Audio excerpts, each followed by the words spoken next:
Hey, it's hard to believe that we are already into the month of December.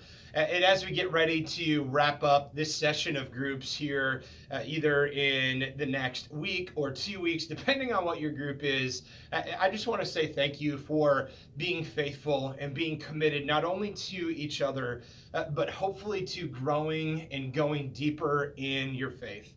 This last Sunday, we wrapped up our series on the Sermon on the Mount. We talked about treasures on earth versus treasures in heaven. And so I asked a question at the beginning of the message, and that was, do you feel like you are a materialistic person? And my guess is that most of you ended up in the category that I would have put myself in, which is I don't think I'm materialistic. I just think that a lot of other people around me are really materialistic. But I think when we begin to peel back the layers, I really am not sure that that is true.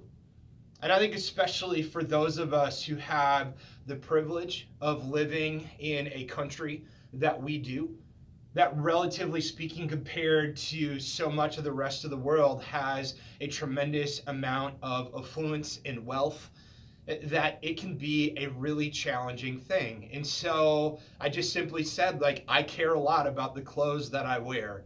I care a lot about the cars that I drive or the houses that I own, or maybe the big thing for me was the television that I have and how big it is. Like, I want to keep up with everyone who is around me. And I think there's a truth that we spend a lot of time, we spend a lot of energy, we spend a lot of effort, and we spend a lot of money on materialistic possessions. And yet, at the end of the day, when we pass away, nothing that we have here on this earth we can take with us. And so, as Jesus was teaching the people on the hillside and really speaking to me and to you, he says, listen, what are you most concerned with? And where is your focus? Is it on treasures on earth? Or is it on treasures in heaven? And so our call is to really think intentionally about building up those treasures in heaven. And we don't often talk about this part of our faith because the reason for eternity is that relationship with Jesus and being able to spend eternity with him.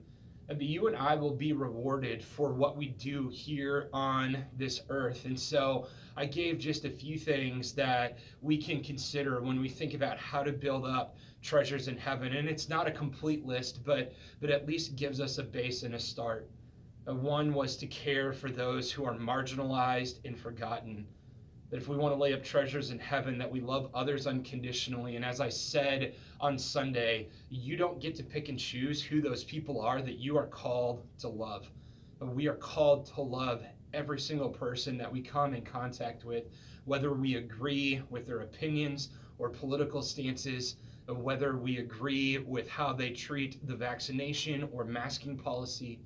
And so our call is to love others unconditionally. I think we lay up treasures in heaven when we seek the kingdom of God first. And I said, it's amazing how much time we spend researching whatever the next big purchase we're going to have. And I'm not saying that that is a bad thing for us to do, but when was the last time that we tried to really look at our faith and look at a particular subject inside of our faith, or just sat down with the Bible and studied it with the same amount of passion and effort and time that we do thinking about where our next vacation is going to be, or what the next surround sound system we're going to purchase is, or the next television that we're going to buy? I think that we begin to build up treasures in heaven when we give freely, when we view what is ours as not ours, but what has been entrusted to us by God, and that we use those financial resources that he has given us to help walk alongside others. And then the last thing that I said was when we commit to doing hard things, that taking risks and following him. And so my hope is that as we evaluate this idea of treasures on earth versus treasures in heaven, and where our focus is, that you guys have some wonderful and fantastic conversation. I pray that God does immeasurably more, that you experience inspired new beginnings. And so thank you for being a part of this group. Thank you for being a part of this church. May we give God our best as we enter into discussion tonight.